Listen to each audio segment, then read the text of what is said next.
Il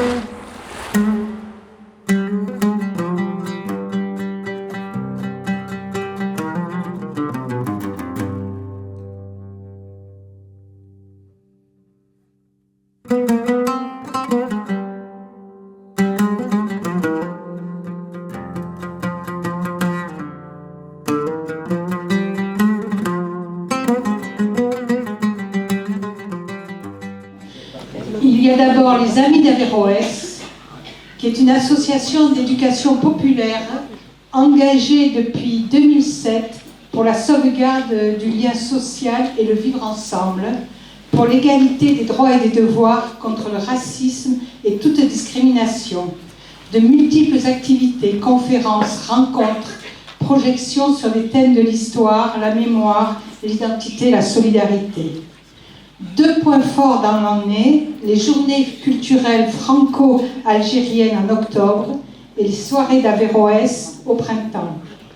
L'association porte le nom de ce philosophe arabe musulman andalou, Averroès, symbole de l'échange entre les cultures, et elle se reconnaît dans ces mots « construire, jeter les ponts qui rapprochent les rives des fleuves et des hommes ».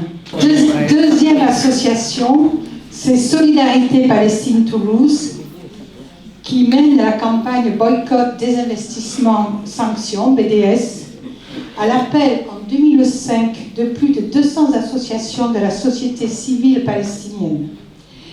Cette campagne citoyenne vise à sanctionner l'État d'Israël et à soutenir le peuple palestinien dans ses droits à la résistance, à l'autodétermination et le droit au retour pour les exilés.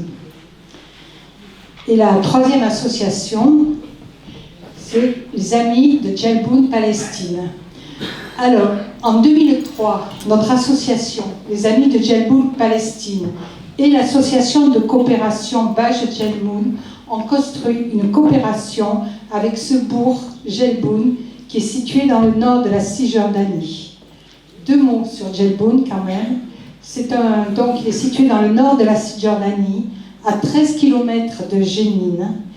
Et il faut savoir qu'il est situé majoritairement en zone C, complètement coincé par la construction du mur érigé par Israël. Et il faut savoir que depuis 1948, ce village rural, qui vit essentiellement de la culture des olives, a été spolié de 80% de son territoire. Donc depuis sa création, cette coopération, elle a multiplié les projets. Je ne vais pas vous les citer tous, mais il y a 2 projets très importants qui nous tiennent très très à cœur. C'est qu'il y a des échanges à peu près tous les 2-3 ans où il y a des jeunes de Djelboun et de la région qui viennent dans notre région, Narbonne, Toulouse, Baj, et inversement des jeunes palestiniens,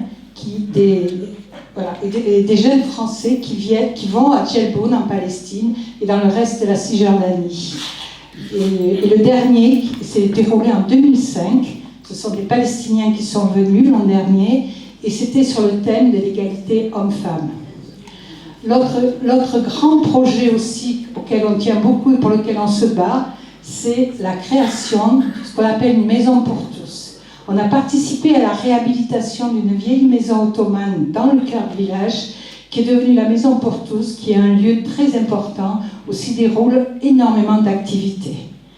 Voilà, je vais m'arrêter là. Nous avons les 3 associations sont présentes au fond, donc vous pouvez vous renseigner. Voilà, je ne vais pas en dire plus sur Djelboun, parce qu'on pourrait passer la soirée à parler de la situation en Cisjordanie.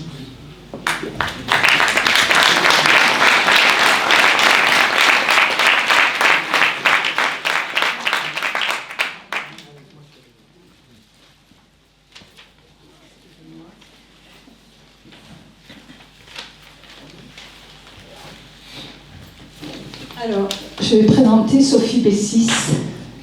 Voilà. Donc, Sophie Bessis, vous êtes historienne, franco-tunisienne, issue d'une famille communiste et syndicaliste qui a marqué, en partie, qui a marqué votre héritage intellectuel. Vous avez enseigné l'économie politique au département des sciences politiques de la Sorbonne et à l'INALCO, qui est l'Institut national des langues et civilisations orientales. Vous avez travaillé comme rédactrice en chef pour l'hebdomadaire Jeune Afrique et au courrier de l'UNESCO. En tant que chercheuse, vous avez été associée à l'IRIS, qui est l'Institut des relations internationales et stratégiques. Vous avez été secrétaire générale adjointe de la Fédération internationale des droits de l'homme. Vous êtes engagée dans la défense des droits humains et la démocratie, et plus particulièrement des droits des femmes.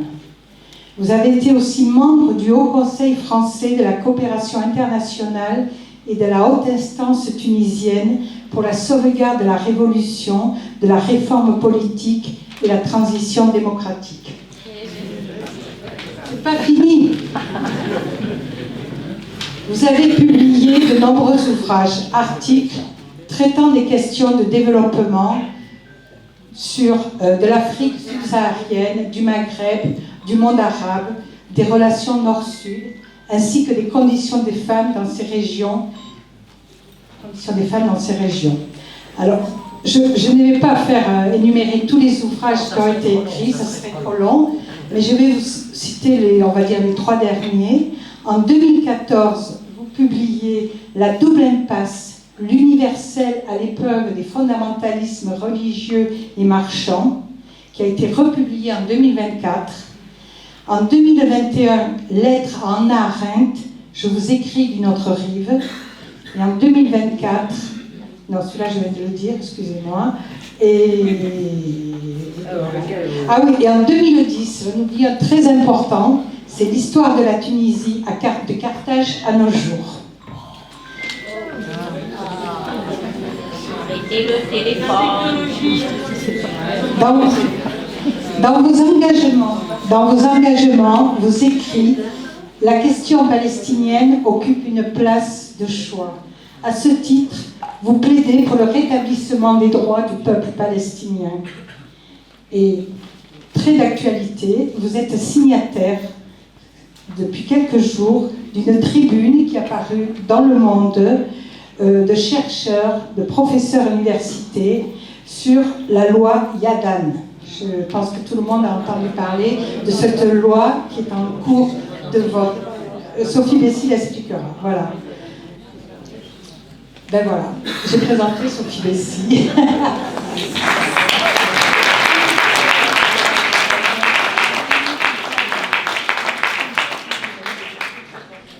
Bien.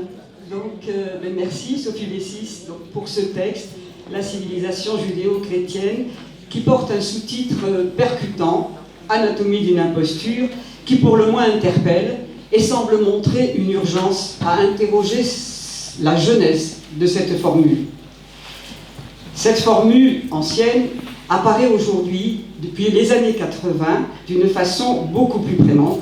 Elle est devenue omniprésente dans le discours politique et médiatique en Occident.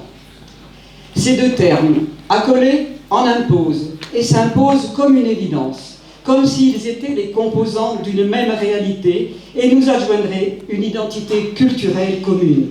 Ils seraient notre culture de référence, le socle culturel de l'Europe.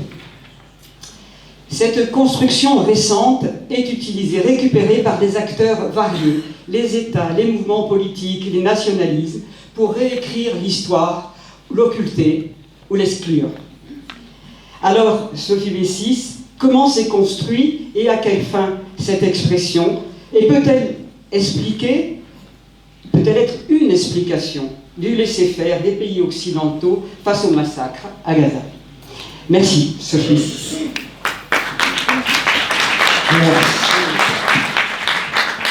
Merci à vous.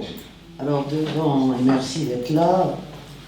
Vous êtes si nombreux que je crains de ne pas être à la hauteur. Je ne sais pas quelles attentes. Qu'est-ce que vous attendez de moi? Ce que je vais essayer de faire, c'est de présenter le plus brièvement possible, peut-être pour vous laisser la parole, pour laisser de la place à la discussion, les raisons pour lesquelles j'ai écrit ce petit essai et en gros ce qu'il y a dedans. Au risque de vous décevoir d'ailleurs, la question de la Palestine n'est pas le sujet de cet ouvrage. Évidemment, la question de la Palestine fait intrusion dans cet ouvrage parce qu'il n'est pas possible de l'occulter quand on parle de cela, et d'ailleurs ce n'était pas mon intention bien sûr, mais J'ai essayé de vous expliquer dans quelle mesure est-ce qu'il est possible de rattacher cette instrumentalisation de la formule de judéo-chrétien à la question palestinienne. Alors, pourquoi j'ai écrit cet essai? En fait, ça fait longtemps que je pense à cette question que j'analyse comme une imposture ici, puisque dans un de mes bouquins qui est assez ancien, L'Occident et les autres, que j'avais publié en 2000, je consacre 2 ou 3 pages à ce sujet. Et je m'étais promis d'y revenir plus tard. Puis plus tard, j'ai écrit autre chose, j'ai fait autre chose.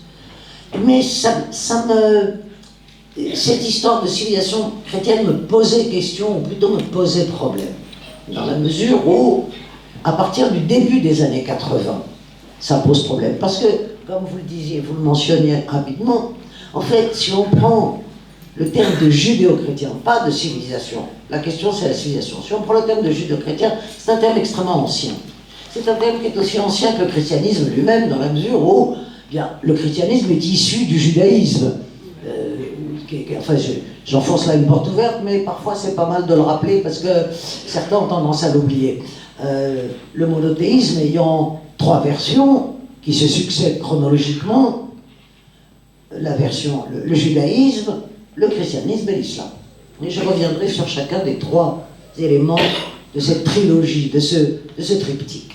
Et donc, ce terme existe depuis longtemps dans la mesure où le christianisme a mis longtemps à se séparer du judaïsme. Il a mis quelque chose comme 2 siècles à se séparer réellement du judaïsme. Et donc, pendant les 2 premiers siècles de l'ère chrétienne, juifs, chrétiens, tout ça, c'était un peu la même soupe d'une certaine façon, hein, jusqu'à ce que, effectivement, il y ait eu des idéologues, des théologiens du christianisme qui ont séparé théologiquement, religieusement, ces 2 religions l'une de l'autre. Et qui cette séparation s'est traduite par le début d'une très longue période anti-juive du christianisme, bien sûr. J'y reviendrai dans un instant. Et donc, voilà. Donc, en fait, la question que je pose dans cet essai, c'est non pas... C'est pas le terme de judéo-chrétien qui, à la limite, ne me gêne pas quand il est cantonné au domaine savant et au domaine théologique. Parce qu'effectivement, à l'époque médiévale, vous avez une série de Bibles qui reprennent évidemment des exégèses de la tradition juive, ce qui est tout à fait normal. Donc c'est pas le terme lui-même. Je répète, s'il est cantonné au langage savant et théologique. C'est qu'au début des années 80, à peu près à ce moment-là, cette formule, ce binôme, s'impose dans le langage courant. Il envahit le langage courant et devient une doxa.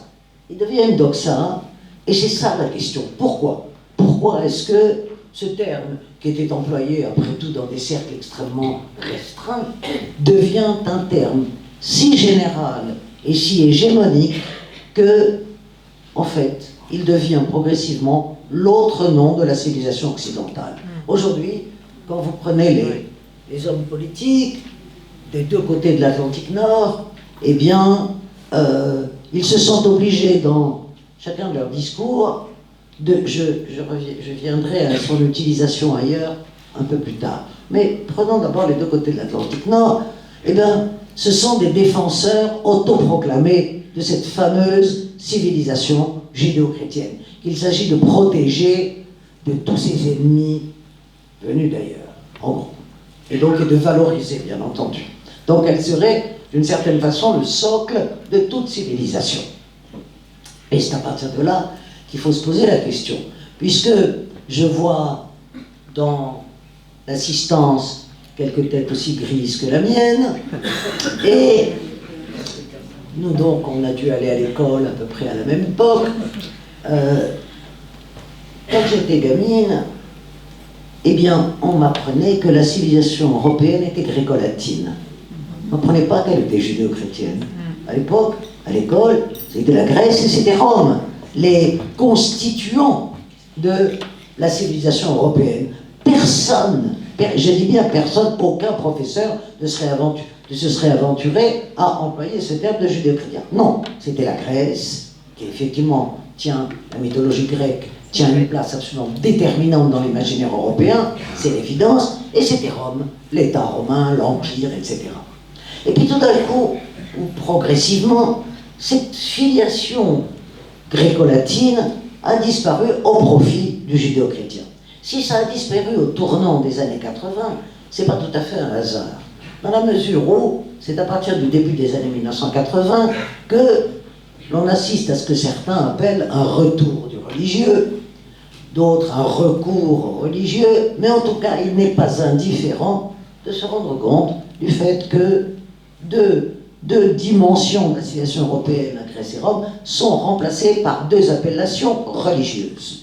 Bon, c'est tout de même pas un hasard. On est, depuis une quarantaine d'années, il est évident, dans les discours politiques, dans les discours idéologiques, et aujourd'hui nous atteignons un apogée dans cette affaire de délaïcisation, de désécularisation. Et il arrive très souvent que l'on stigmatise une seule religion pour cette question de désécularisation, de délaïcisation. En fait, c'est l'ensemble du monde qui est frappé par cette évolution vers ce qui est très important, me semble-t-il, cette évolution de la définition d'une culture ou d'une civilisation uniquement par ses constituants religieux. Voilà. Et c'est à cela maintenant que l'on... Alors bon, il y a la civilisation islamique d'un côté, la civilisation judéo-chrétienne de l'autre, et je pourrais donner une série d'exemples. Et il faut questionner cette hégémonie. Voilà. Il faut questionner cette hégémonie. Pourquoi cette omniprésence, elle sert à quoi et à qui? À quoi d'ailleurs, essentiellement? Parce que à qui, c'est un petit parfum complotiste que je déteste. Voilà. Alors, j'y vois principalement, je viendrai à ces utilisations connexes dans un instant, trois fonctions essentielles de cette formule. La première est une fonction d'occultation. C'est une fonction d'occultation, dans la mesure où si l'on est judéo-chrétien, on ne peut pas être antisémite, si on est judéo-chrétien. Et que donc, par cette formule, l'Europe arrive tout de même à jeter un voile, à faire l'impasse sur pratiquement 2 millénaires, d'abord d'anti-judaïsme chrétien, et ensuite d'antisémitisme moderne. Voilà, qui disparaissent sous cette appellation réconfortante de judéo-chrétien. Alors il ne faut pas oublier quand même que l'anti-judaïsme de la chrétienté, rappelons-nous que le nom d'Europe est arrivé assez récemment dans l'histoire, pendant toute l'époque médiévale et jusqu'au début de l'époque moderne, l'Europe s'appelait la chrétienté. Et cette chrétienté s'est constituée contre l'archétype du juif, contre l'image du juif qui était l'image de l'Orient. Voilà. Le juif, c'était l'oriental. Et bon, je ne m'étendrai pas sur sa capacité de nuisance supposée, à commencer évidemment par le fait que c'était le peuple déicide. N'oublions pas. Donc, le peuple déicide et tout ce qui va avec. Et puis ça a été remplacé au XIXe siècle, si l'on peut dire, au moment de la sécularisation de l'Europe, progressive, eh bien par toute une rhétorique pseudo-scientifique qui est l'anthropologie raciale du XIXe siècle et qui établit une hiérarchie des races à la faveur de laquelle d'ailleurs on donne une légitimation à toutes les entreprises impériales et coloniales de l'Europe, puisqu'il s'agissait d'aller civiliser les races inférieures, bien sûr. C'est le fameux discours de Jules Ferry à l'Assemblée nationale en 1881. Et donc, les Juifs deviennent une race. Les Juifs deviennent une race, et une race néfaste, bien entendu. Et donc, le caractère néfaste de cette race arrive évidemment jusqu'au nazisme, avec la nécessité absolue pour le nazisme d'éliminer de la surface de la Terre cette engeance criminelle. Et je rappelle à cet égard une phrase d'Hannah Arendt qui est extrêmement intéressante dans son analyse du totalitarisme. C'est qu'est-ce que c'est que le totalitaire? C'est de décider qui a le droit de vivre sur cette terre et qui n'a pas le droit de vivre sur cette terre. Et donc, évidemment, le génocide nazi, c'est les Juifs et d'autres, d'ailleurs comme les Tziganes, ne les oublions pas, n'avaient pas le droit de vivre sur cette terre. Ça, c'est la fonction d'occultation. Je reviendrai sur l'après-nazisme, évidemment, et sur la culpabilité européenne, qui est un élément très important du triomphe, disons, de cette formule. Deuxième fonction, c'est ce que j'appelle une fonction d'appropriation. En fait, l'Europe, de ce côté-là, les États-Unis, qui n'ont pas grand-chose à voir avec l'Orient, sont hors du jeu. Mais l'Europe, qui a toujours eu des liens extrêmement étroits avec son Orient, ou ce qu'elle appelle l'Orient, on ne va pas revenir là-dessus parce que ça pourrait faire le thème d'une soirée tout entière. Bon. Mais a toujours, depuis la fin de l'Empire romain, on peut dire, nié sa part d'Orient. L'Europe est dans un déni de sa part d'Orient. Or, jusqu'à plus informé, les religions monothéistes sont des religions qui ont été inventées par l'Orient. Bon. Il se trouve que le judaïsme, le christianisme, après tout, Jésus était d'abord un bon palestinien, un bon juif palestinien avant tout le reste. Et plus tard l'islam, j'y reviendrai dans un instant. Donc le monothéisme est une religion orientale, est une invention orientale. Et parce que, comme je vous le disais tout à l'heure, chronologiquement, il a été premier, eh bien, c'est le judaïsme qui a formulé les universaux moraux le tu ne tueras point, etc., etc. Et donc, il devenait gênant à un moment, évidemment c'est une très longue évolution sur laquelle je ne reviendrai pas, on n'a pas le temps, mais il fallait aussi désorientaliser, disons, ces universaux moraux, ces premières formulations de l'universel. Moyennant quoi le christianisme est une religion d'appropriation. Elle ne continue pas le judaïsme, elle se substitue au judaïsme. C'est par hasard si les évangiles s'appellent le Nouveau Testament, qui remplace l'Ancien. Et donc il y a cette fonction de désorientalisation de cet appareil moral qui est le fondement des premiers monothéismes. Donc, occidentalisation de cet appareil moral. Et c'est très important, ça sera important pour la suite de l'histoire, dans la mesure où, du coup, l'Europe est le fondement. C'est l'Europe qui a inventé les universaux. Il n'y a pas d'universaux qui ont été inventés ailleurs. Et donc, vous voyez là, un début d'appropriation de tous les attributs qui, en fait, deviennent la civilisation. Et pas une civilisation, la civilisation. Donc, deuxième fonction, cette fonction d'appropriation. D'appropriation, d'occidentalisation, en fait, des références morales que l'on peut trouver d'ailleurs un peu partout dans le monde. Troisième fonction, une fonction d'exclusion. Je vous disais tout à l'heure que le monothéisme est un triptyque. Chronologiquement, judaïsme, christianisme, islam. Où est l'islam dans la civilisation judéo-chrétienne? Évidemment, donc, et l'islam est le troisième pilier chronologiquement de ce monothéisme que l'on appelle abrahamique, puisque ce serait supposé être le monothéisme des enfants d'Abraham. Bon, on n'a jamais pu prouver historiquement l'existence, mais c'est pas grave. L'humanité a besoin de mythes. Donc voilà. Et en fait, si on prend les textes fondateurs de la religion musulmane et son corpus sacré, à commencer par le Coran est en très grande partie une répétition du récit biblique. Tout à fait. C'est vraiment le récit biblique est absolument omniprésent dans le texte coranique. Mais petit à petit, donc, cette notion de civilisation judéo-chrétienne exclut le troisième pied du monothéisme. Au fond, judéo-chrétien renvoie le monde musulman dans une altérité totale. L'autre est devenu le musulman.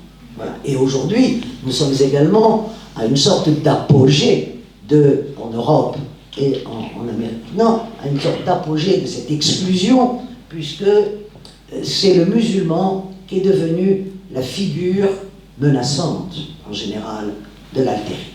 Voilà. Et donc, le terme de civilisation judéo-chrétienne permet justement de rejeter ce troisième pilier du monothéisme dans un ailleurs qui est un ailleurs du Sud. Et le Sud, dans les idéologies dominantes de l'Europe et de l'Amérique du Nord, le Sud c'est toujours un petit peu dangereux. Donc le monde musulman, je n'aime pas employer le terme d'islam dans la mesure où c'est un processus d'essentialisation, je préfère employer celui du monde musulman qui qui décrit une réalité. L'islam, c'est un texte, l'islam, c'est une... Donc le monde musulman, c'est un ailleurs et un ailleurs menaçant. Donc voilà, à mon sens, les trois fonctions principales de cette formule. Occultation, appropriation, exclusion. Maintenant, cette formule est employée de façon tellement générale, tellement qu'évidemment, elle recouvre toute une série de réalités. D'autres, elle sert, disons, à une série d'autres réalités. Puisque vous avez, à plusieurs reprises dans vos interventions, évoqué la question palestinienne.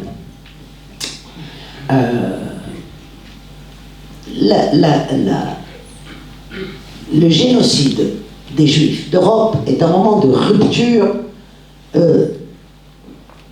fondamentale dans l'histoire de l'Europe et dans l'histoire de l'Occident. Puisque d'abord, c'est le premier génocide qui a eu lieu au cœur même de l'Europe et qui a eu lieu, et dont le principal responsable, l'Allemagne, était considéré comme le pays le plus civilisé d'Europe. Et ce génocide a eu lieu avec la complicité active ou l'indifférence passive de la totalité des pays européens. Nous sommes en France, donc nous savons la complicité française, évidemment, dans ce génocide. Et donc, évidemment, il y a eu, à partir de 1945, mais surtout à partir des années 1960, à partir du début des années 1960, une volonté qui s'est manifestée de très nombreuses manières de payer une dette. De payer une dette.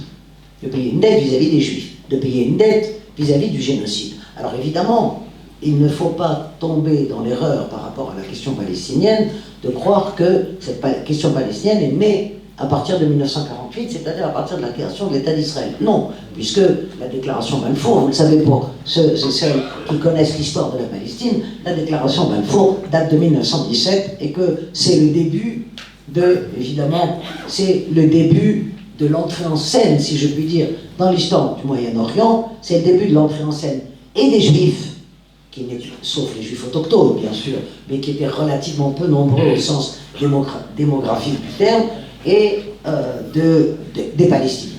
Voilà. Même si, en 1917, c'est un des paradoxes d'ailleurs de l'Angleterre de l'époque, l'Angleterre n'avait même pas de mandat sur la Palestine, puisque le mandat britannique date de 1922, donc il attribuait une province de l'Empire ottoman au fondateur du sionisme. Voilà, puisque l'organisation sioniste mondiale, vous savez, a été fondée en 1896 au Congrès de Bâle. Et donc ça c'était cette parenthèse, c'était pour vous dire qu'il ne faut pas faire l'erreur de faire remonter à 1948, mais en 1948, il y a quand même la fondation de l'État d'Israël, la création de l'État d'Israël, qui est, et beaucoup d'historiens, dont moi-même, pensent que malgré l'existence du foyer juif, malgré l'émigration d'un certain nombre de juifs européens au Moyen-Orient, c'est-à-dire en Palestine, au fond, les juifs victimes des persécutions à la fin du XIXe siècle et au début du XXe siècle, ont émigré en Amérique essentiellement. La terre promise, c'était l'Amérique. Si on veut bien voir démographiquement, c'était la vraie terre promise, c'était l'Amérique. Des centaines de milliers de juifs ont fui les pogroms d'Europe de l'Est et ont émigré en Amérique. Mais donc, il fallait payer une dette.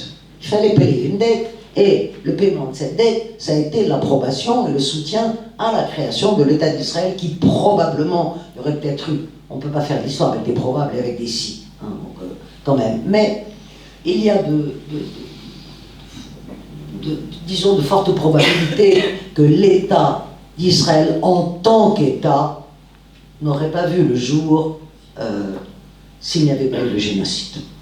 D'ailleurs, il ne faut pas oublier que beaucoup d'intellectuels juifs étaient à l'époque, même après le génocide, opposés à l'existence d'un État d'Israël.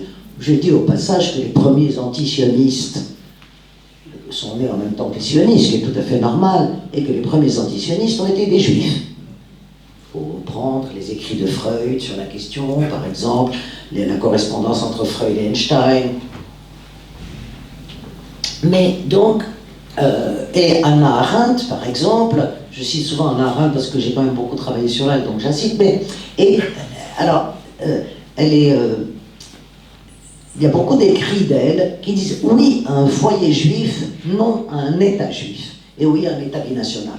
Beaucoup, comme Hannah Arendt, étaient en faveur d'un État binational à l'époque, c'est-à-dire à la fin de la Deuxième Guerre mondiale. Donc, paiement de la dette, soutien à la création de l'État d'Israël, tous les pays du Nord, premier État à avoir reconnu l'État d'Israël, c'est l'Union soviétique.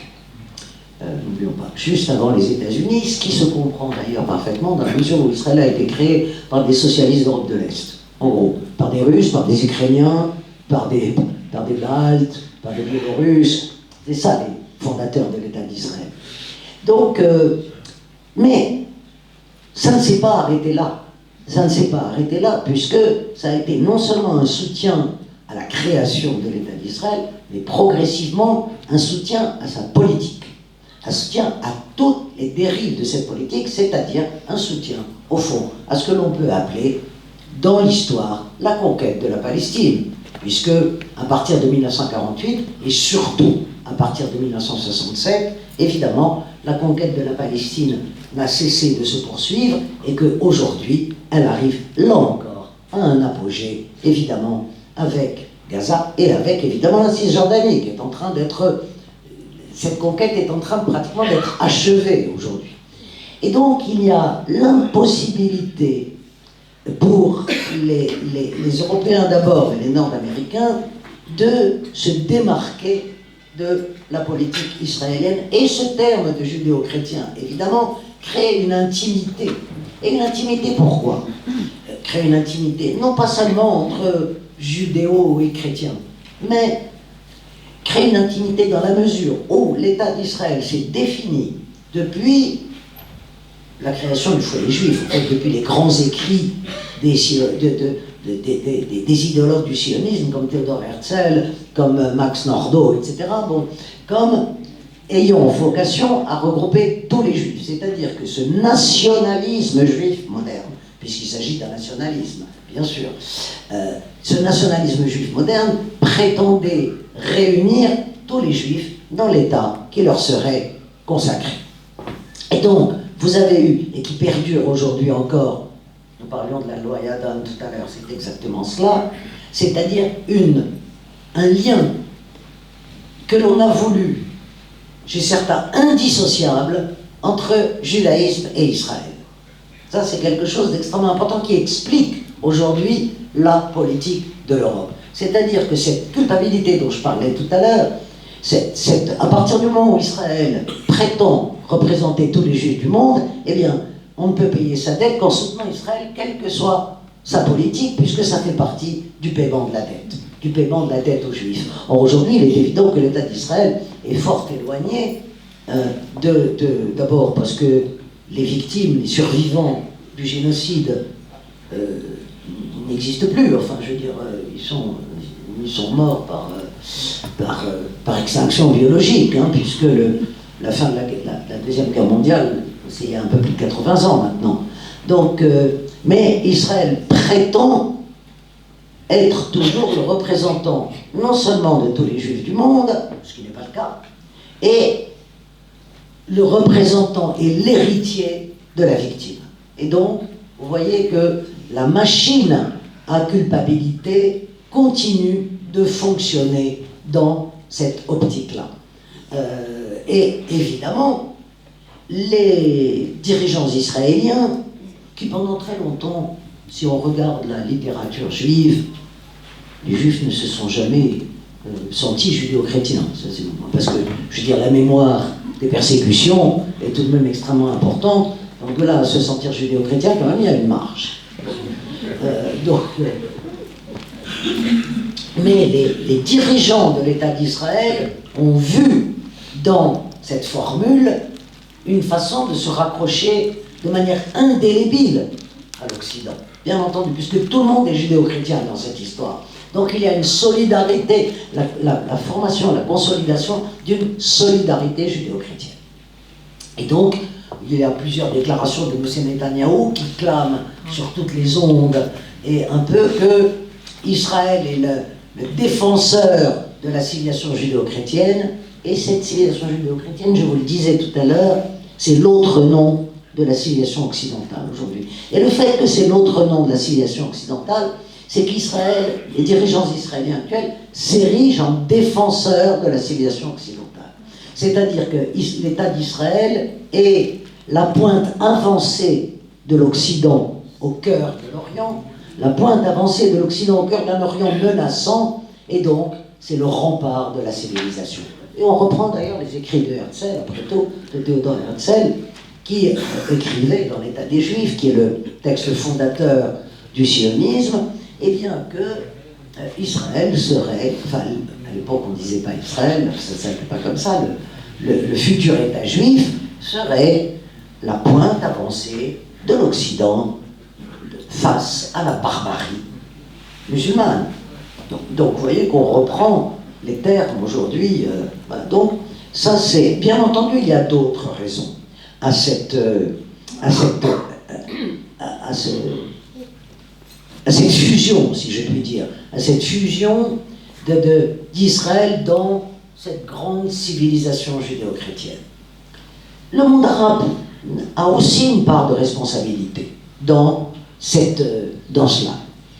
Vous savez que, disons à la fin des années 1940, à peu près au début des années 50, disons autour de 40, au moment de la création de l'État d'Israël, il y avait à peu près 1 million de juifs dans ce qu'on peut appeler le monde arabo-turco-iranien.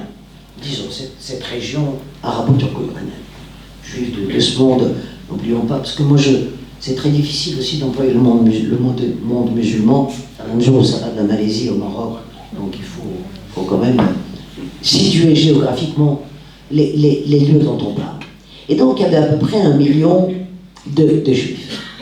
La première émigration vers Israël est une immigration sioniste. C'est-à-dire une partie de ces juifs étaient convaincus par l'idéologie sioniste. Si je prends les juifs du Maghreb, puisque c'est là qu'ils étaient le plus nombreux, ont rejoint le jeune État d'Israël parce que leurs convictions étaient des convictions sionistes. Mais pour le reste, en fait, une de mes thèses, disons, est la rencontre de deux nationalismes. Et ce que je reprends pour cela une expression de l'ethnologue, de l'anthropologue Germaine Tillon, qui en parlait à propos de relations algéro-françaises, les ennemis complémentaires. Voilà. Elle parlait des ennemis complémentaires, Germaine Tillon. Et moi je le reprends, cette notion d'ennemis complémentaires, entre les deux nationalismes. Nationalisme arabe et nationalisme juif, c'est-à-dire le sionisme. Quel est, et là encore, Hannah Arendt m'a beaucoup servi à analyser cela, quelle est la caractéristique commune à tout nationalisme? Je dis bien à tout nationalisme. Que vous preniez le nationalisme juif, c'est-à-dire le sionisme, le nationalisme arabe, les nationalismes qu'on a vus dans les Balkans après la fin de l'Union soviétique et qui ont abouti aussi à quelques massacres et un génocide, c'est le refus, l'horreur de toute altérité interne, l'horreur de toute diversité, l'horreur de toute pluralité, le fantasme de nations homogènes, totalement, que ce soit sur le plan religieux, que ce soit sur le plan ethnique, le fantasme de l'ethnicité, que ce soit sur le plan ethno-religieux, on trouve cette caractéristique du nationalisme dans toutes ses expressions, raison pour laquelle certains penseurs, dont Arendt, ont estimé, en donnant beaucoup, que tout nationalisme finissait à un moment ou à un autre par aboutir à une modalité du fascisme. On le voit d'ailleurs aujourd'hui dans beaucoup de circonstances. Et donc, vous avez d'un côté ce nouvel État d'Israël, dont l'idéologie structurante est le sionisme. Évidemment, c'est un État qui s'est créé par et avec le sionisme, qui avait besoin de prolétaires, avait besoin d'une classe ouvrière. La classe ouvrière, les prolétaires juifs européens, étaient morts dans les camps d'extermination. Il n'y en avait plus. Voilà, il n'y en avait plus. Les seuls qui restaient, c'était les juifs du monde arabe. Et donc, d'un côté, l'agent juif, qui était le bras séculier, qui l'est toujours d'ailleurs de l'immigration vers Israël est allé les chercher. Vous aviez à l'époque coloniale des bureaux de l'agent juif dans tous les... et d'un autre côté, les jeunes États qui étaient en train de se construire et dont beaucoup étaient, comme je pense à l'Irak par exemple, hein, où la minorité juive était démographiquement relativement importante et intellectuellement très importante en Irak. C'est une minorité qui a des caractéristiques extrêmement intéressantes. Et donc, beaucoup étaient gouvernés par des idéologues du nationalisme arabe. Donc vous avez d'un côté l'État d'Israël qui veut ces juifs, qui en a besoin, et un certain nombre d'États arabes qui veulent s'en débarrasser. Et c'est ça que j'appelle les ennemis complémentaires. Et donc, si vous voulez, ces ennemis complémentaires ont fait que le monde arabe s'est vidé de sa population juive et que les nationalistes arabes sont allés beaucoup plus loin encore, c'est-à-dire en extrayant la part juive de l'histoire du monde arabe, en occultant cette part juive de l'histoire de ce monde. Donc vous voyez ce que j'essaie de montrer, je vais m'arrêter là pour qu'on ait le temps quand même de discuter un peu. Donc c'est la pluralité des utilisations parce que dans les nationalismes arabes, c'est judéo-chrétien, ça ne nous concerne pas, c'est les autres, c'est l'Occident. Donc les Juifs font partie de l'Occident, ils ne font pas partie de nous, bien sûr. Donc, alors bien sûr, partout, et ne soyons pas exagérément pessimistes, bien qu'il y ait lieu de l'être à l'heure actuelle, mais partout, il y a des gens, des opinions, des associations, des mouvements qui s'insurgent contre ce totalitarisme de la pensée, ce totalitarisme de l'expression. Et aujourd'hui, avec la tragédie palestinienne, avec ce qui se passe à Gaza, par exemple, c'est une des craintes les plus importantes des dirigeants israéliens aujourd'hui, c'est les fractures au sein de ce que j'appelle un peu rapidement, parce que j'y crois pas trop, le monde juif. C'est-à-dire des fractures dans la mesure où vous avez en Europe, comme en Amérique du Nord, des tas d'associations qui disent pas en notre nom. Le génocide de Gaza ne se fera pas en notre nom. Vous avez aux États-Unis Jewish Voices for Peace, par exemple, qui fait un excellent boulot dans les universités américaines, qui sont maintenant l'objet de la vindicte du trumpisme, mais vous avez eu des mouvements très importants, et dans un certain nombre de pays européens, y compris en France d'ailleurs, même si c'est moins visible, pour des raisons que je n'ai pas le temps d'expliquer, mais vous avez des mouvements qui sont aussi, qui disent pas en notre nom, c'est-à-dire qui se battent pour que Juifs et Israël cessent d'être synonymes dans l'opinion majoritaire. Et donc, pour que Juifs et Israël cessent d'être synonymes dans l'opinion majoritaire, une des possibilités, et c'est pour la raison pour laquelle j'ai écrit cet essai, c'est de déconstruire la formule de judéo-chrétien, de dire elle ne tient pas debout devant la réalité des faits, elle ne tient pas debout. Elle ne tient pas debout, elle est aujourd'hui un instrument idéologique et politique, même si elle a eu, comme je vous le disais au début de cette intervention, elle a eu des antécédents historiques tout à fait repérables, bien sûr, mais aujourd'hui c'est un outil idéologique et ce n'est pas par hasard. Et ce qui démontre qu'il s'agit avant tout d'un outil idéologique, c'est la façon dont cette formule est employée par les hommes politiques occidentaux d'une façon absolument catastrophique. Voilà un peu ce que j'ai voulu dire. Bon, j'ai essayé de dire un tas d'autres choses, mais je ne peux pas tout vous raconter, ou sinon vous ne le direz jamais, ce bouquin. Voilà. Voilà pourquoi j'ai jugé nécessaire d'écrire cet essai. Et je vais terminer par une chose, et peut-être que votre présence ici illustre cette constatation. J'ai été très étonné, en fait, du petit succès qu'a connu ce bouquin. J'ai écrit plein de bouquins dans ma vie, qui ont été lus, je suis très contente de cela, je veux dire, mais celui-là a eu plus, peut-être, de succès que d'autres. Et je me suis dit qu'au fond, il y avait un éléphant dans la pièce, qui s'appelait judéo-chrétien, et dont personne ne parlait. Et qu'en fait, j'ai dit, tiens, il y a un éléphant dans la pièce, et c'est peut-être ça qui fait que... et voilà, donc j'essaye d'expliquer à vous, comme je l'ai fait à d'autres, comment il faut chasser l'éléphant de la pièce. Merci.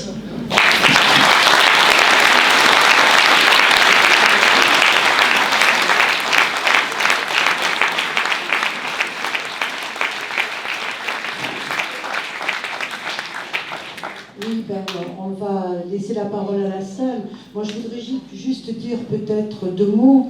C'est quand même aujourd'hui, plus particulièrement dans la montée des nationalismes en Occident, la montée des nationalismes partout dans le monde, et en particulier du nationalisme d'extrême droite, je crois que le paradoxe, c'est de voir les antisémites les plus notoires qui étaient au Front National et ailleurs, devenir aujourd'hui les plus ardents défenseurs de l'État d'Israël et de la civilisation soi-disant judéo-chrétienne. Ça, c'est la première chose. La deuxième, c'est également, vous évoquiez le fait que la culpabilité avait amené à la création de l'État d'Israël.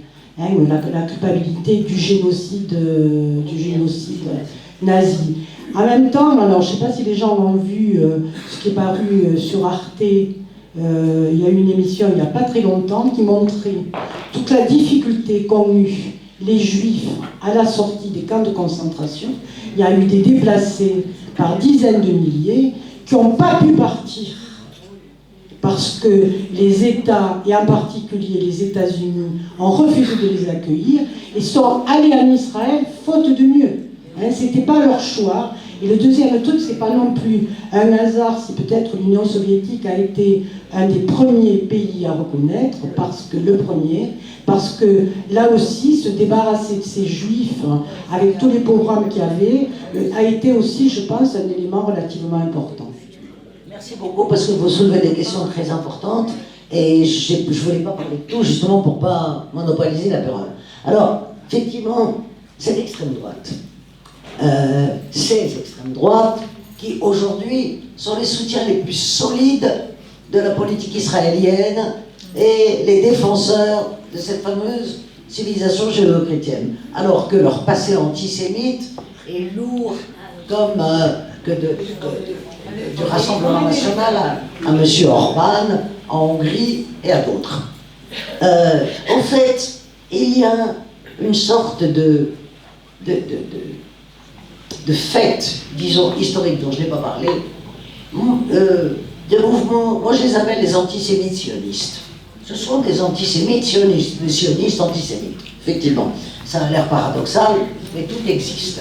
Vous avez deux sortes d'antisémites sionistes. Vous avez ces mouvements d'extrême droite, mais vous avez aussi tous les mouvements évangéliques, bon, qui sont également à la droite, évidemment, mais ces mouvements évangéliques qui sont extrêmement importants, ce qu'on appelle le sionisme chrétien. Ce sionisme chrétien a une longue histoire, est né au XVIIe siècle à peu près. Donc le sionisme chrétien est beaucoup plus bien antérieur au sionisme juif. C'est un vieux sionisme, tandis que le sionisme juif est un sionisme du XIXe siècle, c'est un sionisme moderne, c'est un sionisme qui est né avec les nationalismes européens de la deuxième moitié du XIXe siècle. Alors effectivement, ça existe, ces antisémites sionistes. Alors, j'y vois également une raison qui m'apparaît extrêmement importante. C'est qu'aujourd'hui, l'État d'Israël est gouverné par une clique fasciste. Bon, il faut appeler un chat, Et même si on prend M. Smotrich ou M. Ben Gvir, quand on regarde leur discours, on pourrait même les appeler des néo-nazis. Parce qu'il y a une parenté. Prenons les discours de Goebbels ou c'est terrifiant. Je veux dire, ça me terrifie même de dire une chose pareille. Mais il faut le dire, il faut appeler un chat un chat. Et que donc, avec les mouvements fascistes européens, il y a une parenté idéologique. C'est la même famille idéologique. Ils se reconnaissent appartenir à la même famille. Et c'est ça aussi qui les rapproche et que je crois extrêmement important. Alors, c'est pour ça que je disais qu'en fait, c'est à partir des années 1960. En fait, en Europe, il y a eu quelque chose de très, très étrange, si je puis dire, mais dont on a énormément de témoignages. C'est qu'en 1945, à la fin de la Deuxième Guerre mondiale, au moment de la découverte des camps, vous avez eu des mouvements antisémites dans toute l'Europe. Des mouvements antisémites extrêmement importants, en Pologne en particulier, alors qu'en Pologne, tout de même, disons qu'avant la guerre, il y avait 3 millions de juifs en Pologne, à la fin de la guerre, il y en avait 50 000. C'est quand même un sacré nettoyage, je veux dire, c'était pas n'importe quoi. Bon, mais vous avez eu des mouvements antisémites partout. En Union soviétique, ça a été plus tardif.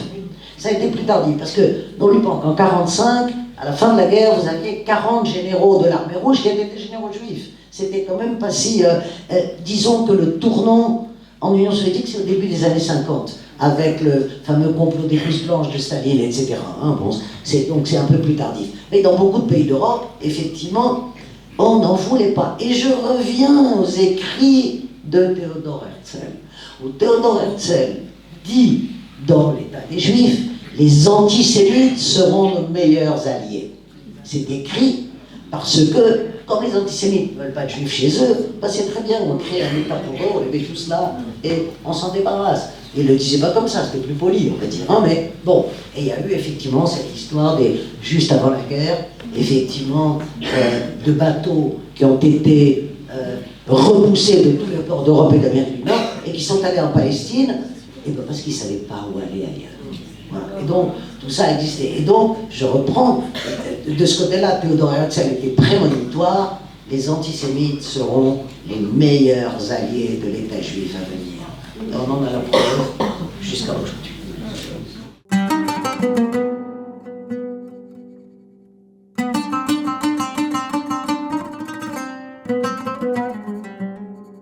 Sur le sionisme chrétien, le sionisme chrétien a des bases totalement différentes du sionisme juif. Ce sont des bases religieuses. Ce sont des bases exclusivement religieuses fondées sur les évangiles et sur l'Apocalypse de Saint Jean, c'est-à-dire sur les textes sacrés du christianisme. Ce sionisme chrétien qui est né effectivement aux États-Unis, c'est-à-dire en fait les premières populations nord-américaines qui ont abordé le continent américain, le Mayflower, etc., c'était des sectes protestantes, hein, des adventistes, des pentecôtistes, des sectes protestantes qui étaient réprimées au Royaume-Uni et qui ont émigré vers l'Amérique, qui était une nouvelle terre promise. Et donc ils avaient d'ailleurs appelé l'Amérique la Nouvelle Sion. Oui. Et à partir de... Donc c'était la Nouvelle Sion. Hein, et donc avec... voilà, en plus, il ne faut pas oublier que ces sectes protestantes étaient absolument imprégnées du récit biblique. Parce que le protestantisme est beaucoup plus proche du récit biblique que l'Église catholique ou l'Église orthodoxe. Donc, imprégné du récit biblique, la Nouvelle Sion.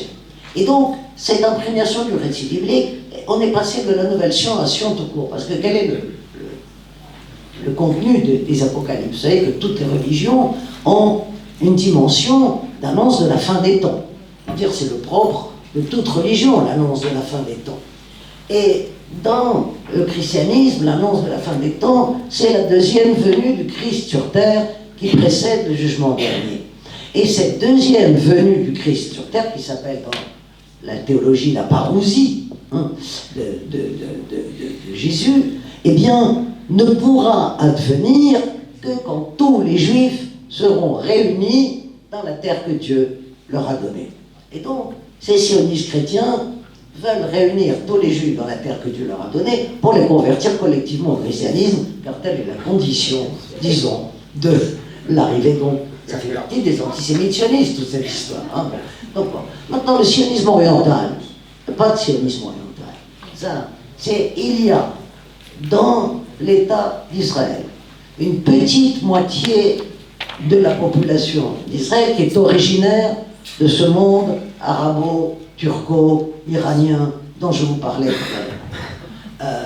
Au sein de cette population, qui a été extrêmement discriminée dans l'histoire de l'État d'Israël, dans la mesure où Israël a été fondé par des Européens, un but de la conviction que la civilisation européenne, occidentale, était supérieure à toutes les autres, évidemment. Donc, allez, si je veux plaisanter, ces Juifs d'Orient ressemblaient trop aux Arabes. Hein. Ben, c'est vrai qu'ils leur ressemblaient quand même beaucoup. Enfin, bon, maintenant on les appelle les Juifs arabes. Enfin, beaucoup les ont appelés les Juifs arabes. Moi-même, j'ai beaucoup employé dans certains de mes livres ce terme. Donc, effectivement, beaucoup ont eu conscience de la puissance de cette discrimination au sein de l'État d'Israël. Et des mouvements minoritaires. Je regrette le fait qu'ils soient minoritaires, mais il faut bien constater qu'ils sont minoritaires. Disent, l'État d'Israël ne peut perdurer que ce qu'il devient, que ce qu'il devient, ce qu'il aurait toujours dû être, un État du Moyen-Orient, un État oriental. Il doit se fondre dans son environnement et cesser de se vouloir la pointe avancée de l'Occident dans cet Orient. C'est un moment, vous avez beaucoup d'écrits, vous avez quelques écrits là-dessus qui sont importants. Je pense aux écrits de la Shoah, par exemple, qui est une intellectuelle israélienne d'abord, mais qui vit aux États-Unis depuis très longtemps, mais d'origine irakienne, et qui a été une des premières à employer le terme de juif arabe. Voilà ce que je peux vous dire là-dessus. Bon, alors, je n'irai pas très loin dans cette... il me semble avoir expliqué ce que j'appelle cette complicité arabe dans le départ des Juifs, c'est-à-dire, d'abord, je ne vois pas très bien à quoi vous faites allusion. En 1840, à l'époque, les réserves d'hydrocarbures, personne ne les connaissait. Je veux dire, c'est bien plus tard que... on ne va pas dialoguer, c'est bien plus tard que les réserves d'hydrocarbures. En 1840, on ne savait pas encore que le Moyen-Orient, enfin que la péninsule arabique essentiellement, mais une grande partie du Moyen-Orient, était une éponge à pétrole. Effectivement, en fait, c'est à partir de la fin du XIXe siècle, puisque c'est à ce moment-là, disons, et au moment du partage des dépouilles de l'Empire ottoman, là, effectivement, les Britanniques, essentiellement, savaient très bien que c'était une éponge à pétrole. C'est la raison pour laquelle, d'ailleurs, ils ont détaché le Koweït, par exemple, de la wilaya de Bassora pour en faire un émirat indépendant qui était plus facilement contrôlable. Bon, par exemple. Donc, effectivement, à partir... si vous voulez, quand il y a eu la déclaration Balfour, c'est pour aller, peut-être ça va dans votre sens, il y a eu deux intérêts importants des Britanniques pour installer des Juifs au Moyen-Orient, ces Juifs européens, ces Juifs donc qui se sentaient européens, c'était d'abord la protection de la route des Indes. Il ne faut quand même pas oublier que l'Inde était bien sûr le fleuron de l'Empire britannique. Donc la protection de la route des Indes et les hydrocarbures à partir du début du XXe siècle. Incontestablement, la question des hydrocarbures a beaucoup compté, comme elle a compté après par la suite aux États-Unis, puisqu'en 1945, vous avez le fameux accord entre les États-Unis et l'Arabie Saoudite, cet accord de 1945 qui dure encore d'une certaine façon maintenant. C'est un pétrole pas cher. Ça, c'est la promesse de l'Arabie Saoudite d'un côté, et la promesse américaine, on protégera le régime. Voilà. Et ça dure encore, cette affaire. Vous savez, les choses changent assez peu. Bon. Donc, bien sûr que les Anglais avaient des intérêts évidents dans cette région. L'Iran, je ne crois pas. D'abord, alors, si j'ai bien compris votre question, c'est est-ce que vous pensez que l'utilisation du terme judéo-chrétien et que cette hégémonie de cette formule, est-ce que c'est une des raisons pour lesquelles on ne s'occupe pas suffisamment de l'Iran? C'est ça que vous voulez dire? Bon, d'accord, donc j'ai compris. D'abord,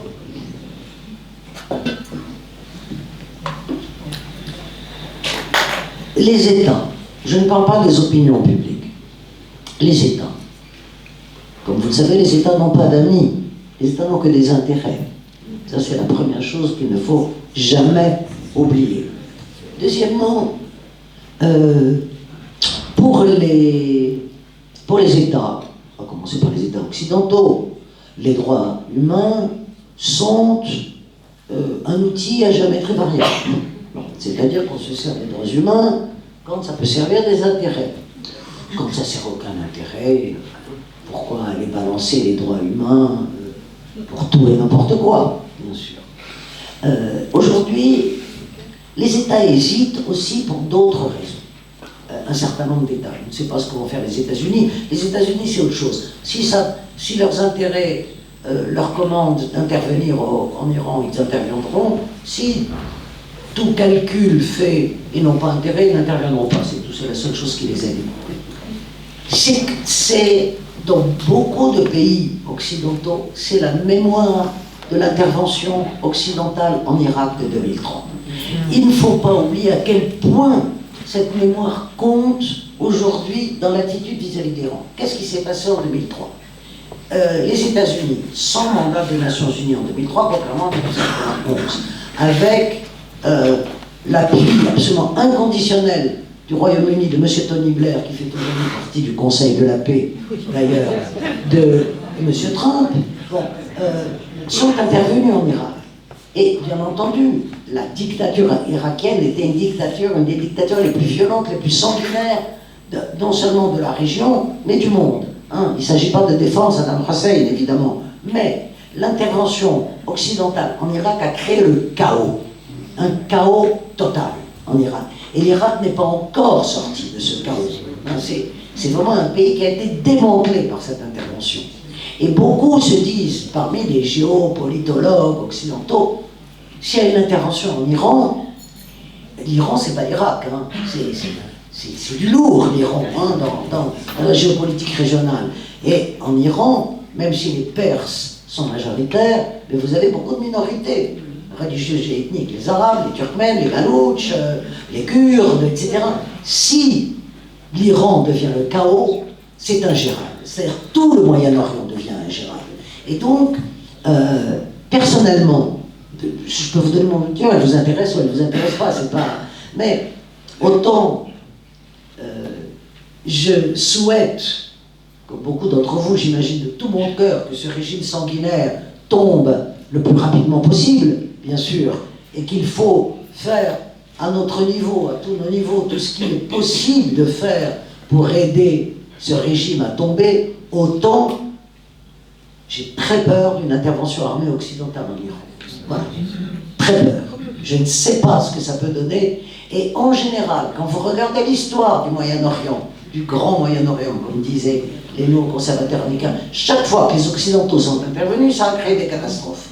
C'est-à-dire ça a empiré la situation par rapport à ça d'avant. Donc je vous avoue que je ne suis pas franchement fan pour une intervention armée occidentale en Iran. Maintenant, il y a d'autres leviers pour aider à la chute de ce régime. Effectivement, il y en a d'autres. Je ne pense pas non plus que porter au pinacle Reza Shah, le jeune, enfin le jeune pas la vie, il a 65 ans, hein, le fils du dernier Shah d'Iran, c'est une bonne solution. On avait expérimenté cette solution en Irak, où le premier président irakien était quelqu'un qui vivait depuis 40 ans aux États-Unis et qui a contribué au chaos irakien. Je précise d'ailleurs que toute la communication du fils du Shah est organisée par Israël aujourd'hui, hein, qui est le communicant en chef du Shah, parce qu'à l'époque impériale, l'Iran et Israël étaient des alliés stratégiques dans la région du Moyen-Orient. Donc l'Iran c'est très compliqué. Voilà un régime qui vient de tuer 20 000 de ses citoyens pour rester au pouvoir et qui est prêt à tuer la moitié de la population irakienne pour rester au pouvoir. C'est une catastrophe ce régime. Maintenant, comment faire pour qu'il tombe? C'est malheureusement, c'est les Iraniens qui le feront tomber. Comment les aider? Comment les aider? Sans intervention armée directe. Voilà la position qui est la mienne et celle de beaucoup de gens.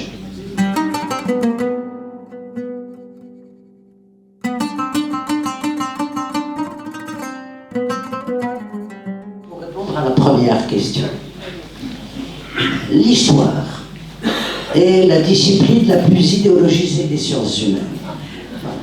Et que donc, l'histoire est utilisée. Elle a été utilisée, ça a donné des romans nationaux d'ailleurs un peu partout. Hein. N'oublions pas que nous autres historiens travaillons également sur les romans nationaux. Alors, vous allez avoir, bien entendu, des historiens qui vont s'emparer de cette formule pour essayer d'en démontrer le bien fondé historique. Bien entendu que vous allez en avoir. Et vous allez en avoir d'autres, évidemment, qui, comme moi, vont la déconstruire. Mais c'est tout ce que je peux vous dire, en fait. Hein. Je ne peux pas vraiment vous en dire beaucoup plus. Bon, alors, sur la question du génocide, est-ce que l'offensive israélienne à Gaza relève-t-elle du génocide? C'est ça la question qui vous a choqué. Je vais vous donner, là encore, je me réfère à la définition du génocide de 1948. il y a une définition juridique du génocide. Qu'est-ce qui est constitutif d'une entreprise génocidaire? Vous avez une liste, hein, constitutive d'une entreprise génocidaire. Ça, c'est la première chose. Donc, vous avez également, donc, dans cet ordre d'idées, en prenant uniquement la notion juridique, il est évident, juridiquement parlant, que la guerre que mène Israël à Gaza a une dimension génocidaire. Il est très difficile de s'opposer à cette réalité. Alors évidemment, les défenseurs de la politique israélienne vont se poser comment un génocide, et là ça pose un problème qui est lié à ce que je raconte ici. Pourquoi? Parce que une des stratégies, disons, des dirigeants israéliens, c'est de dire, en fait, le seul vrai génocide qu'a connu l'histoire, c'est le génocide juif. Il est vrai que c'est un des plus monstrueux de l'histoire. Mais, malheureusement, ce n'est pas le seul. Malheureusement, ce n'est pas le seul. Il y a d'autres peuples qui ont connu des génocides. Parmi les plus récents, je pense au génocide des Tutsis du Rwanda, par exemple, parmi d'autres. Bon. Et donc, on ne peut pas, d'une part, se laisser aller à dire, au fond, le seul vrai génocide de l'histoire. Quel est l'argumentaire? C'est de dire, ah oui, mais il n'y a pas de chambre à gaz. Mais tout génocide ne se commet pas avec des chambres à gaz.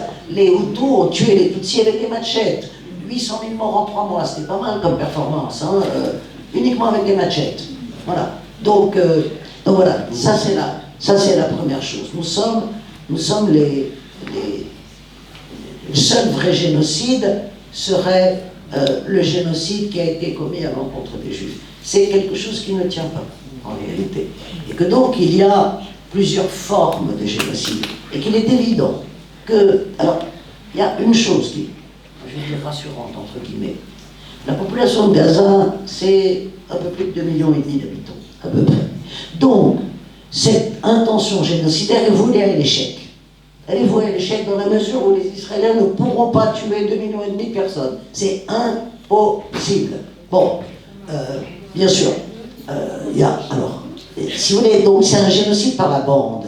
C'est un génocide par la bande parce qu'on détruit le système de santé, parce qu'on détruit le système d'éducation, parce qu'on détruit tout ce qui fait vivre une population.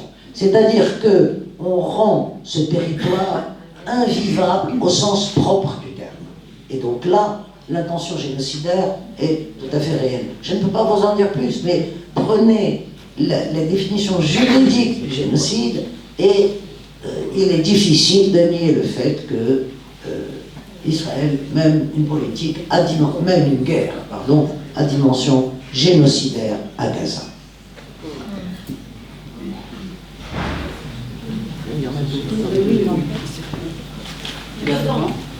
Alors, qui c'est qui a le micro là devant, puis il y a une derrière là-bas.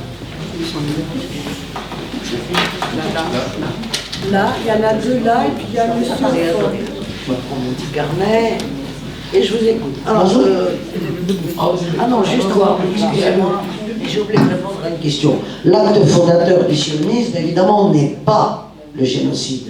L'acte fondateur du sionisme, c'est la fin du 19e siècle, historiquement parlant. Ce n'est pas le génocide qui a fondé le sionisme, c'est l'antisémitisme européen du 19e siècle. Voilà. Et la rencontre entre l'antisémitisme européen du 19e siècle, bon, Herzl n'a cessé de raconter que l'affaire Dreyfus, par exemple, a joué un rôle extrêmement important. Pourquoi l'affaire Dreyfus a-t-elle joué un rôle aussi important? Parce que on disait au XIXe siècle heureux comme un juif en France. Hein, c'est-à-dire que la France était le pays en Europe qui avait accordé la plénitude des droits civiques aux juifs. En 1791, l'Assemblée nationale a accordé la plénitude des droits civiques en France. Donc c'était heureux comme un juif en France. Et il y a... Comment? Non, l'Algérie c'est des Crémieux, c'est autre chose. C'est autre chose. Les Crémieux, ça n'a rien à voir. Donc, en Algérie, pour aller vite, effectivement, d'abord c'est pas en 1830, c'est en 1870. Effectivement, en 1870, c'est-à-dire à la fin de la conquête de l'Algérie, puisque la conquête de l'Algérie, ça a pris 50 ans quand même, ça n'a pas pris un jour ou deux.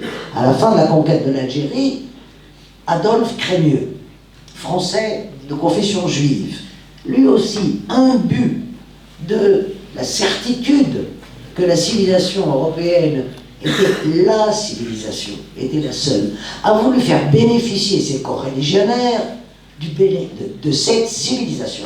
Et donc on a fait des citoyens français. Ce qui en plus, évidemment, diviser pour régner étant quand même un vieux stratagème, disons, des puissances. Ça ne veut pas dire que les Juifs en Algérie menaient une vie irénique et idyllique, c'était compliqué. Mais en tout cas, il est évident que diviser pour régner, il y a deux causes premières, me semble-t-il, du décret Crémieux, diviser pour régner, bien sûr, et le fait que, eh bien, Adolphe Crémieux n'a trouvé dans la naturalisation de ses coreligionnaires la nationalité française le seul moyen de les civiliser. Voilà. Donc voilà. Donc effectivement, le moment fondateur du sionisme n'est pas du tout le génocide, mais c'est la rencontre à la fin du XIXe siècle entre un paroxysme des persécutions anti-juives en Europe et la naissance des nationalismes modernes. Voilà. Et donc, dans cette rencontre entre cette naissance des nationalismes modernes, ce qu'on a appelé le printemps des peuples, à partir de 1848 en Europe, évidemment, tous les nationalismes européens, et l'apogée des persécutions entre la fin du 19e et le début du 20e siècle, essentiellement certes dans les pays slaves, mais même ailleurs, avec l'affaire de Dreyfus en France par exemple, eh bien cette rencontre a donné naissance. Je vous disais tout à l'heure que l'Organisation sioniste mondiale a été fondée au Congrès de Bâle en 1896.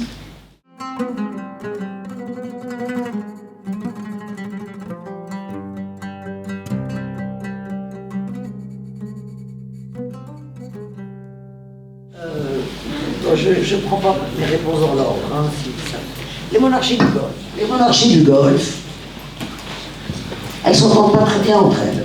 Il ne faut pas oublier que vous avez aujourd'hui une rivalité extrêmement importante entre les Émirats et l'Arabie Saoudite, qui soutiennent dans la région des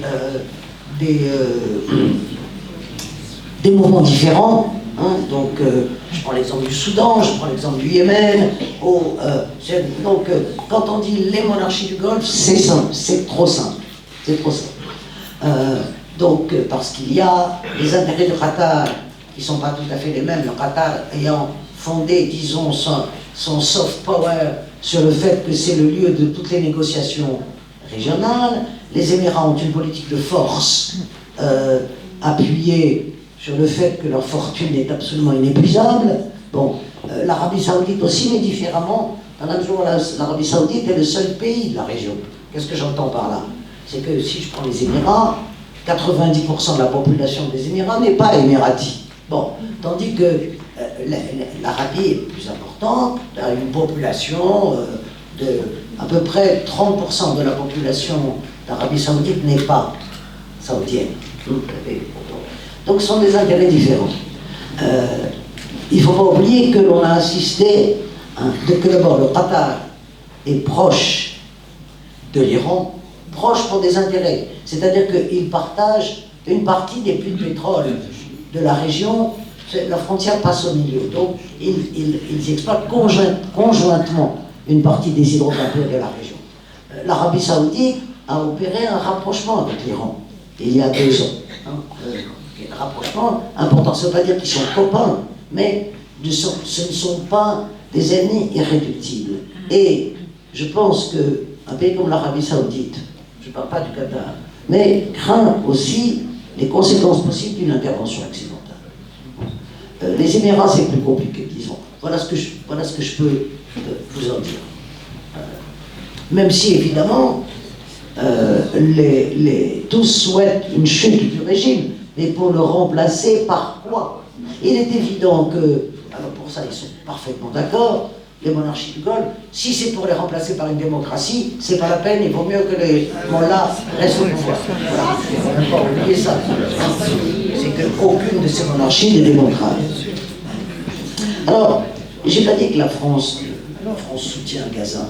C'est pas ça que je voulais dire.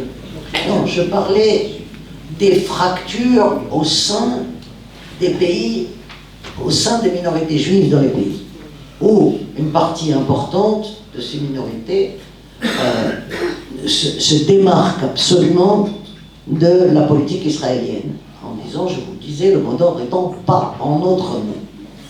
Je disais que cette frange est très importante aux États-Unis. Je vous donne un exemple. Quand Zohran Mamdani s'est présenté à la mairie de New York, toute la droite américaine a dit, parce que la population juive à New York est assez importante, a dit surtout ne votez pas Mamdani, il est antisémite, vous allez voir, ça va être une catastrophe pour vous. La moitié des juifs de New York ont voté Mamdani. Donc vous voyez que c'est quand même, c'est pas inintéressant de voir aussi par ces petits bouts-là. Je dis qu'en France, c'est moins net. Je disais, le soutien à la population palestinienne, c'est-à-dire la condamnation du colonialisme israélien, est moins net et moins important dans la minorité juive en France qu'aux États-Unis. Voilà ce que je disais, hein, pour des raisons qu'il est trop long d'expliquer ici. Alors, le lien entre judéo-chrétien et capitalisme. Moi, je veux bien qu'on mette le capitalisme à toutes les sauces, ça ne me dérange pas. La moitié de ce que j'ai écrit dans ma vie, c'était sur la question de la mondialisation capitaliste. Mais on peut analyser le soutien occidental à la politique israélienne par un certain nombre de phénomènes qui n'ont pas grand-chose à voir avec le judéo-chrétien. Par exemple, sur le fait que les pays européens ont quand même une nostalgie coloniale qui n'a pas disparu. Et que d'une certaine façon, Israël venge, on va dire, les États européens de leur défaite vis-à-vis des mouvements de décolonisation. Et ça, par exemple, pour les extrêmes droites dont vous parliez tout à l'heure, c'est très important. C'est-à-dire, moi, il m'arrive de dire, si vous prenez le Rassemblement national, évidemment, ce soutien à Israël, il nous venge la guerre d'Algérie. Voilà.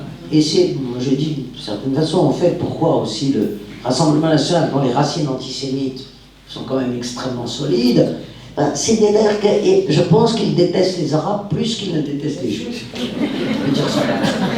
Voilà. D'une certaine façon. Voilà, donc il y a cette nostalgie coloniale qui, je pense, compte dans certaines franges des populations européennes. Vous savez, Israël, économiquement, il ne faut quand même pas oublier qu'Israël est une puissance militaire régionale aujourd'hui. Il est intéressant d'ailleurs de voir que, maintenant, c'est plus compliqué à cause de ce qui se passe en Iran, mais que les trois grandes puissances régionales sont des puissances non arabes. On peut expliquer beaucoup de choses par là, c'est l'Iran, Israël et la Turquie. Donc là aussi, il y a des analyses géopolitiques à faire qui ne sont pas inintéressantes.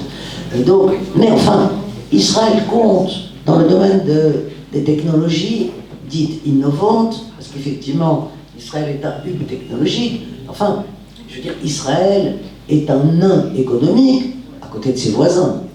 À part le fait que, un nain économique, on parlait des hydrocarbures tout à l'heure, on parlait d'un certain nombre de richesses, des terres rares, de tout ce que vous voudrez.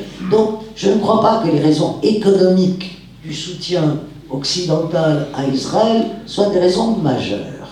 Elles peuvent exister dans certains domaines, dans le domaine de l'armement, par exemple, encore que Israël a ses propres usines et est un exportateur important de matériel militaire. Ce n'est pas un gros client. C'est un client des États-Unis, oui, important dans l'aviation, mais pas des Européens. C'est essentiellement un client des États-Unis. Donc, je ne pense pas que la question du lien judéo-chrétien capital soit une question qui... je ne pense pas qu'il y ait de lien entre les deux. Non.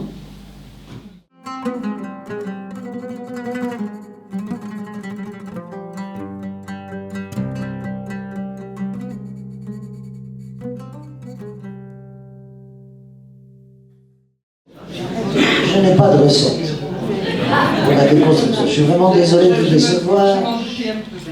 Je suis vraiment désolé de vous décevoir, mais je n'ai pas de recette. Après.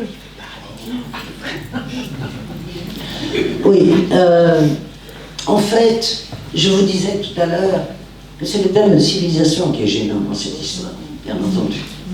Parce que la civilisation européenne, au sens étroit du terme, mais occidentale, si on veut élargir, est faite, et je crois que c'est ça qu'il faut démontrer. Donc c'est le travail des historiens, c'est le travail des anthropologues, c'est le travail de... et comment faire passer cela dans le sens commun. Je veux dire, c'est difficile dans la mesure où on a affaire à forte partie, montrer que toute civilisation, quelle qu'elle soit, est fondée sur le mélange, est fondée sur la rencontre, n'est jamais fondée sur la fermeture. La fermeture est l'antithèse de tout processus de construction d'une civilisation. Et toute l'histoire démontre cela. Voilà. Il faut travailler. C'est tout ce que je peux dire. Bon, alors, pourquoi le début des années 80 ? Le début des années 80, c'est un moment extrêmement important. Les années 80 sont un moment extrêmement important. N'oublions pas, et ça a énormément joué dans ce retour du religieux, c'est la fin du grand messianisme séculier qu'a été le communisme. Et ça, c'est un moment dans l'histoire du XXe siècle qui est absolument déterminant. C'est-à-dire que pendant une bonne partie du XXe siècle, fin du XIXe siècle aux années 1980, vous avez eu une utopie séculière, une utopie laïque, où le bonheur de l'humanité, on ne peut pas dire qu'ils aient vraiment rempli leur mission, à ce niveau-là, c'est le moins qu'on puisse dire, mais que dans au départ, disons, le communisme était une idéologie émancipatrice qui s'est soldée en son contraire, on le sait évidemment, mais, et donc, il y avait presque, pourrait-on dire, un messianisme séculier, un messianisme laïque, et une fin des temps laïque. Au fond, le communisme, c'est la version laïque de la fin des temps, puisque après le communisme, il n'y a rien, puisque c'est la fin de l'histoire, d'une certaine façon, le communisme. Et donc, à partir du moment où la faillite des pays qui se réclamaient de cela a été intégrale et totale, eh bien, la politique, c'est un peu comme la nature, elle a horreur du vide. Et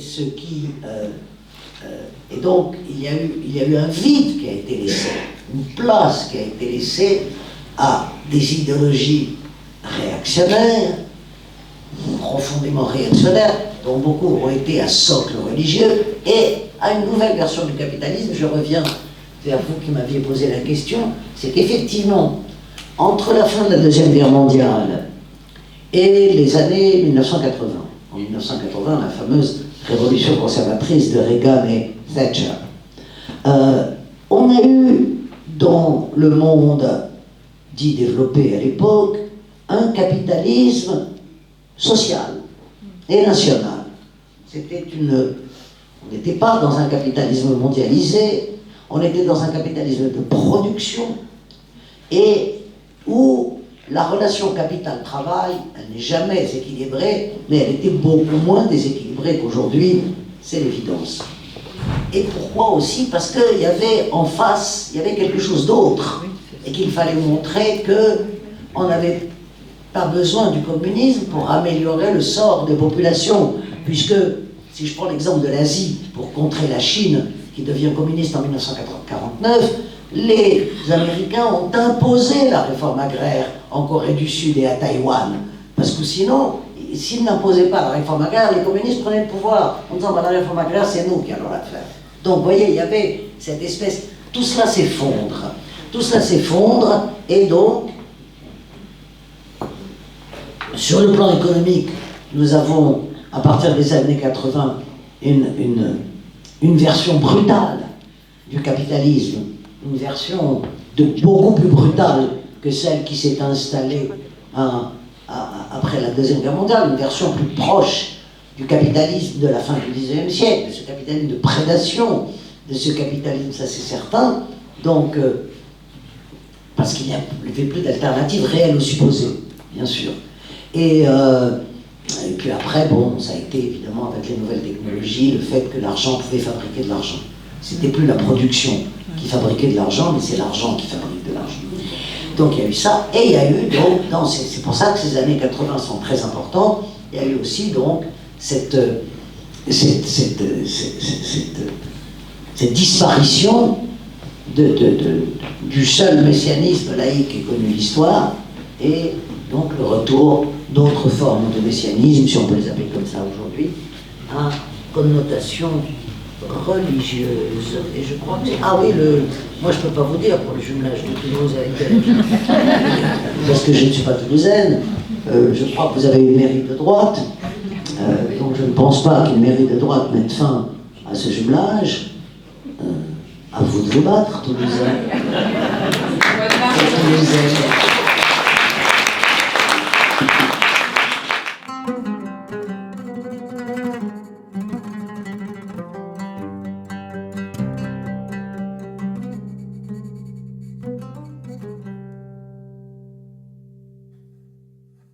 Il faut bien... ça se situe dans un contexte. Ce contexte, c'est qu'avant l'avènement du nazisme, c'est-à-dire avant 1933, l'immense majorité des Juifs européens n'avaient qu'une aspiration, c'est de devenir des citoyens à part entière de leur propre pays. Voilà, c'était ça. Et c'est la raison pour laquelle beaucoup étaient antisionistes ou non-sionistes, on va dire. Pas forcément antisionistes ou non-sionistes. Même des mouvements qui avaient une connotation, je pense au Bund par exemple, un mouvement ouvrier juif de la zone de résidence, eh bien, ce Bund, qu'est-ce qu'il demandait? Oh, il y avait une... Parce que ce que le nazisme a éliminé, c'est ce qu'on appelle le vaste Yiddishland, ce vaste monde qui avait une culture. Autant je ne crois pas à l'existence d'une culture juive, autant la culture yiddish, elle existait réellement. Ce Yiddishland, il existait. C'est ça que le nazisme, les 6 millions de juifs qui ont été exterminés, c'était essentiellement cette population-là. Et donc, même le Bund demandait quoi? Pas du tout une nationalité territoriale, une nationalité culturelle à l'intérieur des pays dans lesquels ils vivaient. C'est-à-dire en Russie, en Pologne, en Ukraine, etc. Une nationalité culturelle. Reconnaître la spécificité de la culture yiddish, voilà, et de la langue. Bon. Donc la plupart des juifs, il y a eu un recueil de textes qui a été édité l'année dernière, qui s'appelle L'antisionisme, une affaire juive. Voilà, parce que au départ, l'antisionisme est une affaire juive. Bon. Et Freud, bon, il y a une correspondance avec Einstein. Einstein, on peut le classer, disons, parmi les non-sionistes. Il n'était pas forcément anti-sioniste, mais plutôt parmi les non-sionistes. Cela dit, après la création de l'État d'Israël, quand le premier président israélien, Chaim Weizmann, est mort, on a proposé à Einstein d'être président de l'État d'Israël. Il a dit, je ne peux pas.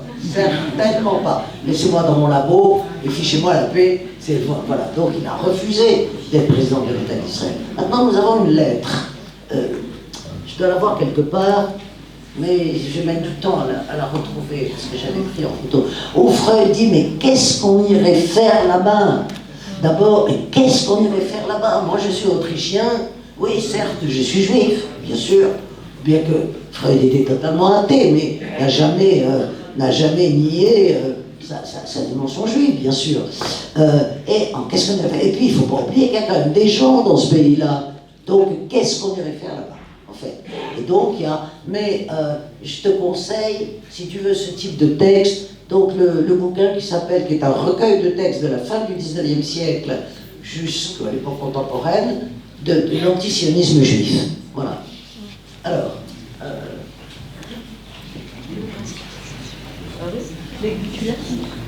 Alors, le Vatican. Le Vatican est très prudent avec cette histoire de judéo-chrétien. Je ne connais pas... maintenant, je suis loin d'être omnisciente et j'ai peut-être raté quelques épisodes, mais à ma connaissance, la diplomatie vaticane n'emploie pas ce terme. Depuis Vatican II, c'est-à-dire depuis 1961 ou 62, je crois, Vatican II, l'Église catholique a, et c'est une excellente chose, a revu son rapport au judaïsme.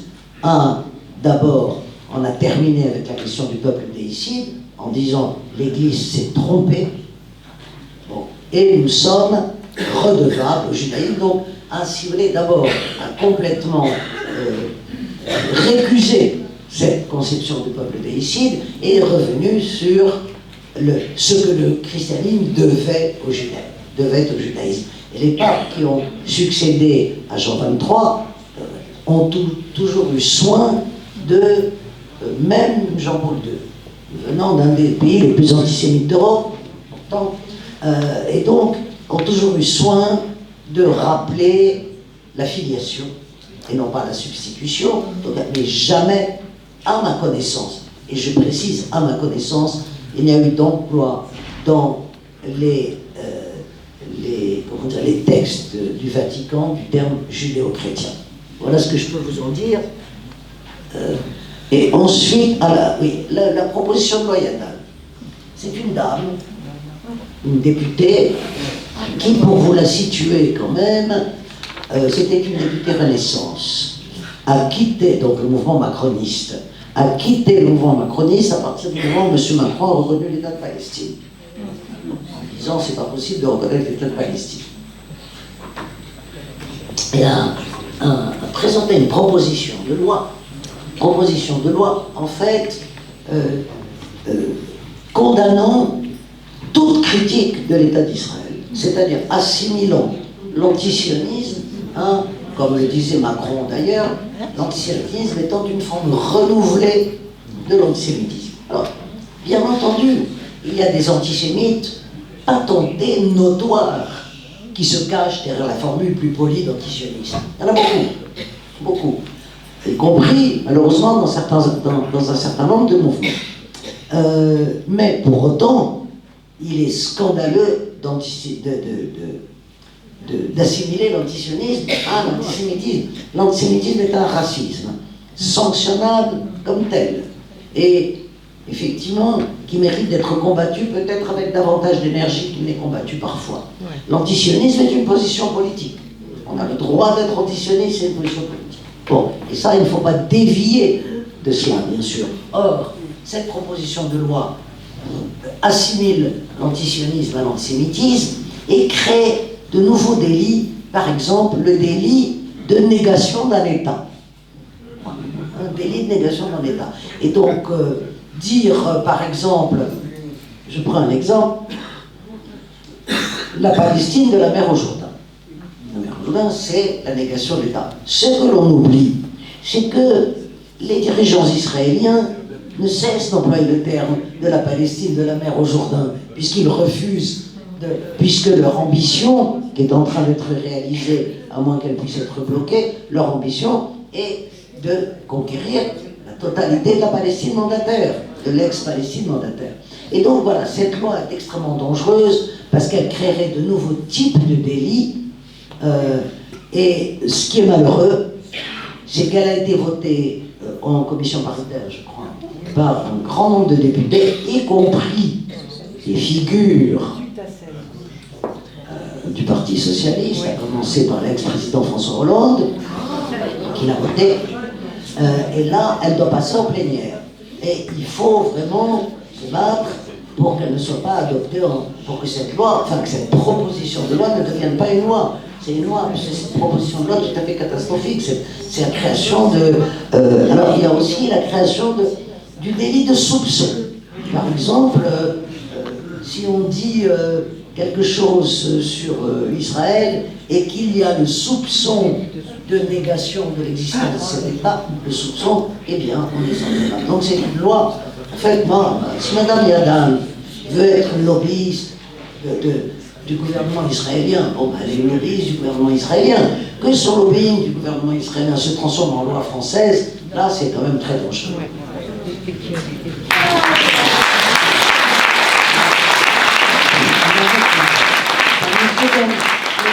Juste par rapport à la loi Yadam, les premières mobilisations ont abouti à ce que elle-même, Yadam, va demander l'avis du Conseil d'État pour voir. Non, elle l'a déjà demandé. Elle a déjà demandé, mais elle n'a pas eu le délai.